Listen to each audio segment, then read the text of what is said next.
Gracias, señor presidente. Bueno, esta ampliación presupuestaria, como se ven en los discursos de recién, nos da la posibilidad de hacer algunas reflexiones sobre el tema.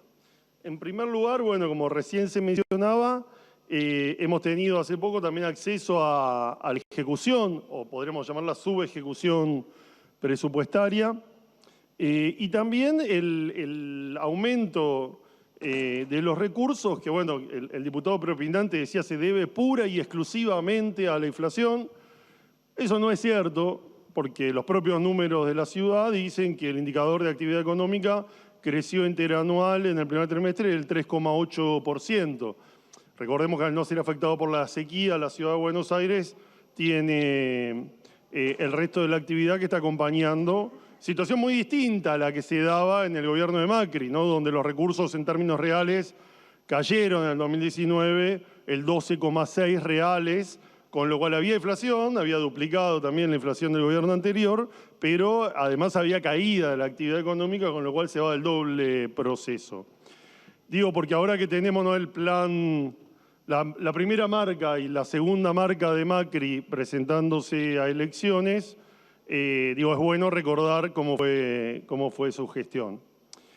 Después lo otro es, para plantear el presupuesto, ¿no? Y dentro de poco debería estar llegando este mes el presupuesto para el 2024, a esta legislatura, es la oportunidad para que de verdad seamos consistentes entre nuestro discurso y la realidad. Digo, nosotros tenemos que poder, las propuestas de campaña que hacen todos los candidatos, poder vincularlas a la discusión presupuestaria, porque si no, discutimos un presupuesto y decimos otra cosa que después todos sabemos que si no está impactada en el presupuesto no se va a poder hacer. Digo, así como planteó la diputada Claudia Neira con respecto a los proyectos de código urbanístico que propusimos, digo, si estamos todos de acuerdo y en la campaña se dice que está de acuerdo con las modificaciones, bueno, avancemos. En este caso lo mismo, ¿no? Todos decimos, bueno, hay que poner menos impuestos a la producción, menos impuestos al trabajo. Bueno, ingreso bruto representa el 72,3% de los recursos tributarios de la ciudad, mientras que los impuestos al patrimonio son solo el 8,6%. Es decir, la ciudad de Buenos Aires decide gravar a pequeños comerciantes, a personas, a la actividad económica, en vez de gravar a aquellos que tienen enorme patrimonio en esta ciudad de Buenos Aires. Creo que esto está discutido globalmente, ¿no? La importancia de que esos impuestos recaigan para poder generar de verdad un esquema redistributivo y de justicia tributaria, que salgan los recursos de aquellos que tienen esas propiedades y no de la actividad económica con un impuesto de estas características. Con lo cual me parece que tenemos la oportunidad y que es necesario que hagamos una discusión de una reforma tributaria en la ciudad. Después, se presenta como una buena noticia, en su momento el déficit cero, ahora ya es el superávit estimado en 230.000 millones de pesos. ¿Es una buena noticia? A ver, sería una buena noticia si todos los problemas de la ciudad estuviesen resueltos. Pero la verdad es que no están resueltos y además hay un conjunto de dificultades que se han acrecentado en la ciudad.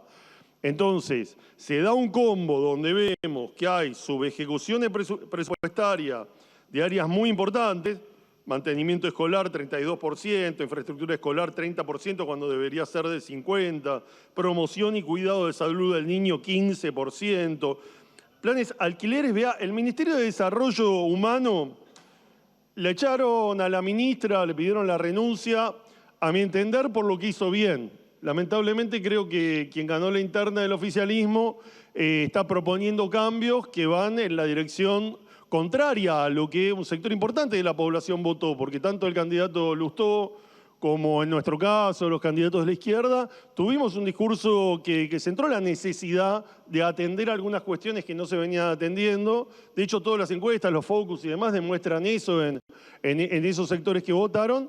Y del otro lado Macri, ahora Jorge, ahora el primo, viene a sostener un esquema donde se la echa seguramente por la urbanización, que nosotros hemos cuestionado porque no ha sido en 15 años lo que se ha avanzado, no ha sido todo lo que por ahí se puede avanzar, pero que reconocemos que es un avance igual que algunas otras políticas. Pero no le echaron, o sea, le echaron por eso, le echaron por lo bueno. también uno la podría cuestionar por otras cosas, por ejemplo, porque ejecutó solo el 31% del presupuesto. O sea, en Ciudadanía Porteña, que es la política que viene a atender la indigencia, habiendo 77.000 indigentes más en la ciudad, ejecutó casi la mitad de la plata que tenía disponible. O alquilar BA, con el gran problema de alquileres que hemos discutido acá, el 9%, es decir, 1 de cada 5 pesos de alquilar BA se ejecutaron en la ciudad frente a esa problemática. Lo mismo, inclusión de personas con discapacidad, 20%. Es decir, la verdad es que llama mucho la atención que tenemos un presupuesto que le saca al trabajo y a la producción, que no devuelve en inclusión social ni en educación y que tampoco lo hace en desarrollo económico. Y acá vemos entonces que una ciudad que tiene serios problemas de acceso a la vivienda, ningún kilómetro de subte, ni un metro de subte que se está haciendo, ninguna obra importante, nos dice que hay que festejar que va a tener un superávit de 230.000 millones de pesos, que viene justamente pagado por esos ciudadanos que le están pasando mal.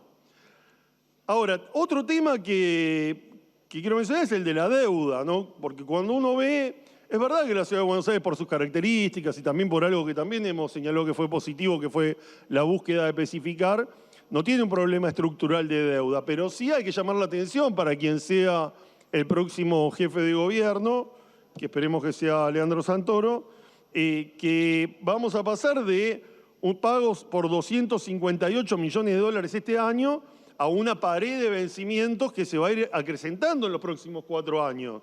Vamos a tener 416 millones en el 24, 560 en el 25, 494 en el 26, 455 en el 27. Es decir, se viene un crecimiento en términos de los vencimientos que va a impactar sobre la próxima gestión, más allá que, como digo, no es un problema estructural.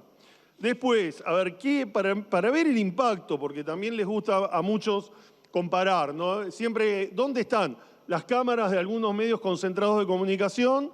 Todo el tiempo están, ¿en dónde? En La Matanza, porque entienden que es el símbolo del peronismo, y en Quilmes, porque conduce una intendenta mujer de una agrupación política a la que quieren estigmatizar. Para que tengamos una idea de la dimensión presupuestaria en la Ciudad de Buenos Aires comparada con esos distritos, solamente esta ampliación, si la repartimos por kilómetro cuadrado, en la Ciudad de Buenos Aires implicaría 3.150 millones de pesos más por kilómetro cuadrado. Solo esta ampliación son 3.000 millones, más de 3.000 millones por kilómetro cuadrado. Mientras que Quilmes, por ejemplo, para todo su presupuesto, tiene 542 millones. Es decir, 6 veces menos plata por kilómetro cuadrado en todo su presupuesto que lo que acá le da la Ciudad de Buenos Aires esta ampliación. Y La Matanza la mitad que Quilmes todavía, 206 millones. Es decir, 12 veces más. Es decir, lo que estamos repartiendo de ampliación presupuestaria es 12 veces el presupuesto por kilómetro cuadrado que tiene La Matanza. Digo, para que uno sea justo a la hora de ver qué se puede hacer con esos recursos y cómo uno puede comparar. Ya hemos señalado varios diputados del bloque de dónde salen esos recursos, el sistema financiero que ha invertido acá, el sistema de salud que es el nacional, que se ha sido transferido, y todo lo necesario para discutir una Argentina un poco más justa que tiene que ver con esta redistribución. Después, en lo que hace la ampliación presupuestaria, otra vez vuelven a estar la mayoría de los fondos en obligaciones a cargo del Tesoro. Entendemos las explicaciones y sabemos, y además vemos la ejecución presupuestaria, que después eso va a impactar. Si uno mira el presupuesto así como está, uno dice, le bajan el presupuesto a educación, le bajan a salud. Porque en términos reales, al no tener impacto en esta distribución y al ponerlo en obligación del Tesoro, pareciera que en términos reales, comparado con una inflación que efectivamente aumentó, es menos. Sabemos que después esa plata va a ir a cada una de las áreas. Pero digo, ¿no es más transparente ponerlo directamente ahí que ponerlo en obligaciones a cargo del Tesoro? ¿Por qué no lo ponen directamente en vez de ver esa baja presupuestaria en esos sectores, tenerlo directamente en esos lugares? Entonces, bueno, lo que tenemos hoy en la ciudad es un recaudar sin hacer. Lo hemos dicho, entendemos un momento de la gestión que está paralizada, con dificultades muy serias en algunos temas como seguridad, que ya a partir de ese ministro que estuvo 3 meses de licencia, más todo lo que pasó después, una situación complicada, pero hoy estamos en una situación donde la gestión está paralizada, pero es una máquina de recaudar. Digo, aprovechemos la discusión presupuestaria para discutir de verdad un presupuesto que atienda las necesidades. Nosotros hemos presentado algunos proyectos, en mi caso personal, he presentado con todo el bloque un proyecto que tiene que ver con la indigencia cero en la ciudad. Creo que hasta el aumento de la indigencia podría la Ciudad de Buenos Aires garantizar a principio de año, en marzo eran 60.000 millones, ahora estamos aprobando 600.000 millones. Digo, podríamos ponernos de acuerdo y tener un esquema donde compatibilizando programas nacionales y locales tengamos indigencia cero en la ciudad. He presentado también un proyecto para que haya una suma fija en la Ciudad de Buenos Aires, lo está haciendo la provincia de Buenos Aires con muchísimos menos recursos. Creo que lo podríamos hacer acá, porque la situación de los empleados públicos en la Ciudad de Buenos Aires es desesperante. También presenté otro proyecto para que ningún trabajador del sector público de la ciudad esté debajo de la canasta de pobreza. Tenemos el 70% de los empleados públicos debajo de la canasta de pobreza en la Ciudad de Buenos Aires. Entonces no podemos estar festejando un superávit cuando la situación de los trabajadores pasa a ser este grado de desesperación. Hay más de 19.000 trabajadores contratados que el propio gobierno de la ciudad ha señalado que ese es el número. Entonces digo, frente a todo esto, frente a las propuestas que hacemos en la campaña, ojalá que nosotros como bloque vamos a votar en contra de esta ampliación presupuestaria, como lo hemos hecho en contra del presupuesto, ojalá que podamos discutir otro presupuesto que esté de cara a las necesidades de la población y no a seguir sosteniendo este esquema de que las cuentas cierren con la gente afuera. Gracias.